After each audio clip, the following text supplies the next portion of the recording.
welcome back to the channel. If you're a returning subscriber, thanks for being here. If you are new here, I'm Sid. And I am Mackie. And today we're going to talk about clothing and gear for enduro racing and riding. We're going to talk about two different setups. First, a setup for a more intense or an EWS enduro race, which is what Sid is wearing right now.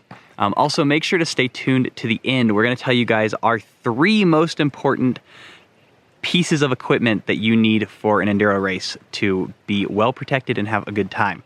So let's start at the top. Sid is wearing a full face helmet. This is the Laser Phoenix Plus. For these more intense or technical or EWS enduros, a full face helmet is often required. They will not let you race without one. So a good, comfortable full face helmet. These ones are really light, which is part of the reason we like them so much. And then also the cheek pads are removable. So in there, let's see, can you pop one out? Yeah, so you can see Sid can pull her cheek pads out, and then if you look down there next to her cheek, there's a lot of space.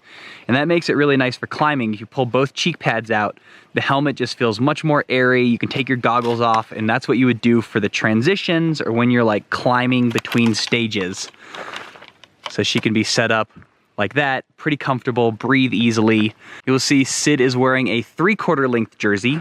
Some people like full length jerseys. We like the 3/4 because it still protects your elbows, but a little bit more breathable with the forearms exposed. This is a super breathable jersey. Yeah, so super like, breathable. You definitely want a jersey for enduro that isn't super hot so that you can pedal in it all day, but that also offers some protection. I just find it more confidence inspiring to not be wearing short sleeves for really gnarly descents. This is Pearl's Launch 3/4 length women's jersey. They also make a men's version of the Launch 3/4. All right, let's look at your pack. This is the Osprey Salida 12. It's the women's version of this pack. The men's version is the Siskin, but it holds 3 liters of water, or I guess it's a 2.5 liter reservoir. And what's really cool about this pack, I'm going to show you while Sid's still wearing it, is it fully zips down. So let's see what Sid has in here, random things. But you can see it fully zips open, which makes it really easy to access stuff, and you can fit tons of stuff in it. And then it has this nice outer pocket for like throwing your knee pads or your helmet or really whatever stuff you want. And then it actually has a helmet buckle on the outside here that you can use to attach a non-full face helmet. We have attached Sid's full face helmet onto her pack. And this is really nice for hike-a-biking, which we did a lot of at Andy's Pacifico earlier this year. And when you're hike-a-biking, you obviously don't have to be wearing a helmet, so this is a really nice way to carry your helmet. And if you're carrying your bike can kind of sit on your helmet. Gloves are definitely something that you want a good pair of for mountain bike racing or for enduro racing. Don't listen to the people who are like, I'm too cool for gloves. Yeah, that's like if you crash. I'm too cool for losing skin on my hands. Yeah, basically. If you crash without gloves on, you're going to be really sad. So full finger gloves, definitely a must-have. Moving down, we've got shorts. Sid and I always wear chamois. Some people are like, I don't like to wear a chamois. And we're like, well, if you're gonna be out on your bike for 6 hours, you probably wanna be wearing a chamois. So chamois with baggies over it. Baggies are nice because they provide a little bit more protection. That's a much thicker material than just spandex or lycra is. And then finally, shoes and socks. So these shoes we wanted to talk about real quick. You can see there are clips on there, or cleats on there. Sid and I do ride clipless all the time. You don't have to ride clipless for enduro. A lot of people ride flats. You want to make sure that you have shoes that are appropriate for what you are doing. Mackie is modeling the outfit for an enduro that might be a little less technical, a little more pedally, maybe a shorter day.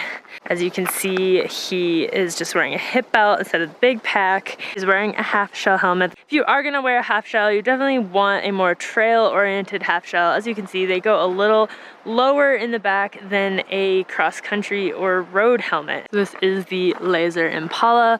These glasses are the Shimano Techniums. We have had a lot of people ask Yeah, a about lot of these people ask glasses. about these glasses. We have finally found where you guys can buy them if you're interested, and there will be a link. As we've said in previous gear videos that we do, everything that we're talking about today is from a sponsor. However, we're not really promoting any brand here. We're just talking about the types of stuff. But if you put any links, probably will be affiliate links, and they will be to sponsors of our channel and us as athletes. If you're wearing a half shell, you want decent glasses that have good coverage for dirt and rocks and stuff that might be flying up into your face. Also the wind factor. If you're going very fast on your bike, you do not want to like start crying.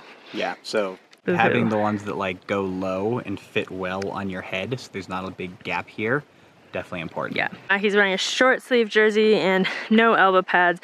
I was not wearing elbow pads either. As you guys know, if you follow this channel, we don't ever wear elbow pads. That's sometimes it's a bad yeah, idea. That's what this scar do as we say, not as we do. Whatever. Wear whatever makes you feel comfortable. Yeah. In the end. This is what we would wear for an enduro. Like, I think this is what Macky wore in Grand Junction and probably for Sea Otter as well. So short sleeve, especially for a hot day, can make a difference. The ubiquitous fanny pack, hip belt, lumbar pack, butt pack, booty belt. I just made that one up right now. Not what people call them. This is the Osprey Sabu. I think it has a 1.5 liter bladder. There's also a lot of space for whatever you want. This is a pretty good, hey look, we got some Be More Awesome stickers in here. You can get these on our website, www.sidmacky.com. Get your own stash of butt belt Be More Awesome stickers.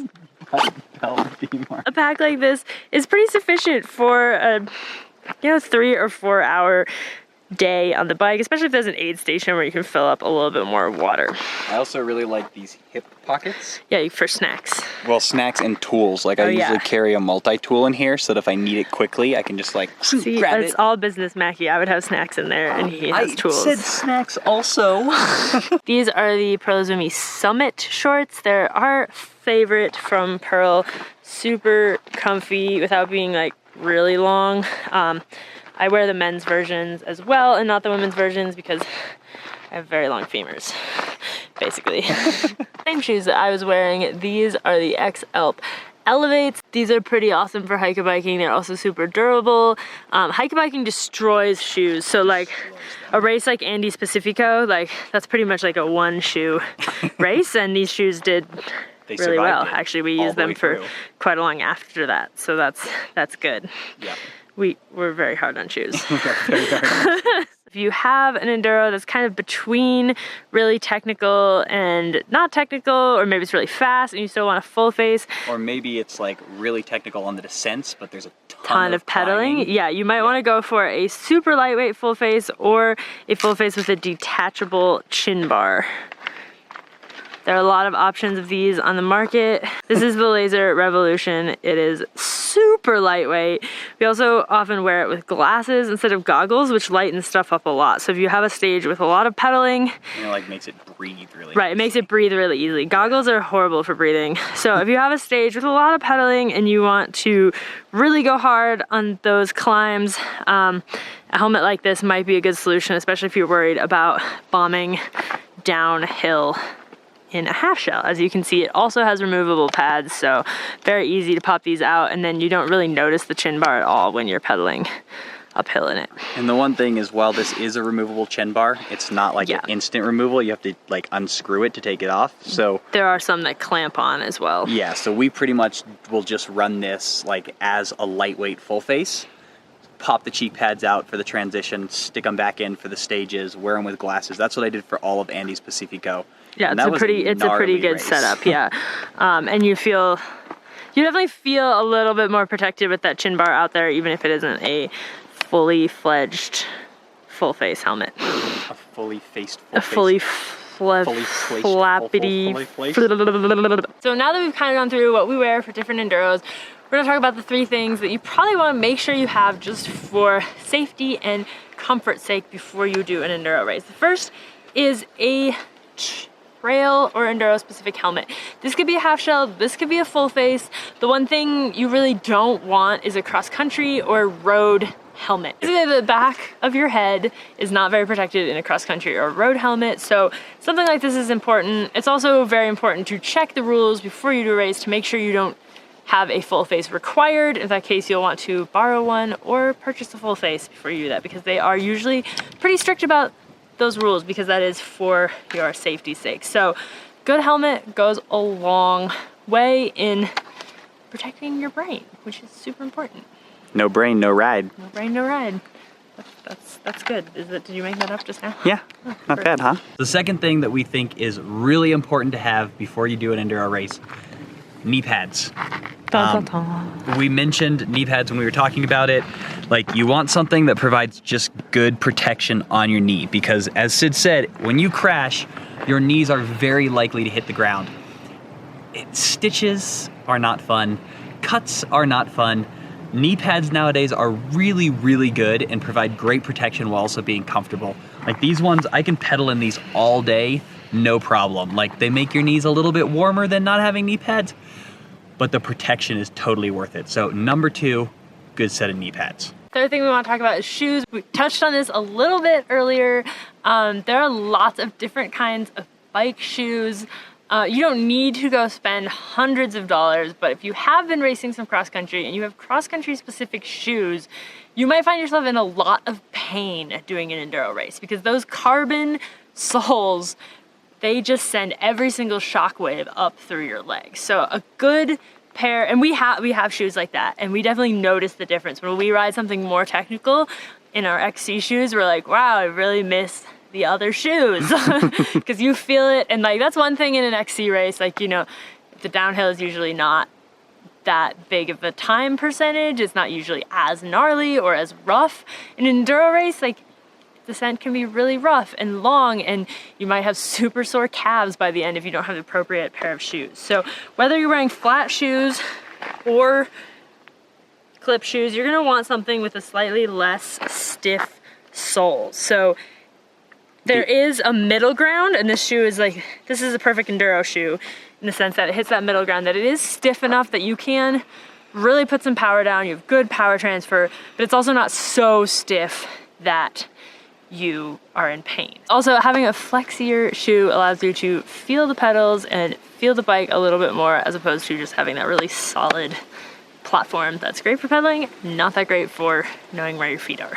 If you have like skate shoes that you've been using as flat on your flat pedals, those also probably won't be great for enduro, because you'll basically just be losing a lot of power. You want good traction on your shoes, because there's a pretty good chance you will be doing some hike biking. You want it stiff enough that you have power transfer to your pedals, but you want enough flex that you can walk in them comfortably, and enough traction that you are not sliding down the hills that you are trying to walk up. Those are our 3 most important tips. Those are the things you should focus on making sure you have before other stuff. Like, I don't care if you're wearing full spandex, as long as you've got your knee pads and the appropriate helmet and the right shoes, you'll be a lot happier. It's all about showing up and having fun on your bike. So if you're still a little confused about what enduro is, check out this playlist with all of our enduro racing videos, and that should clear things up.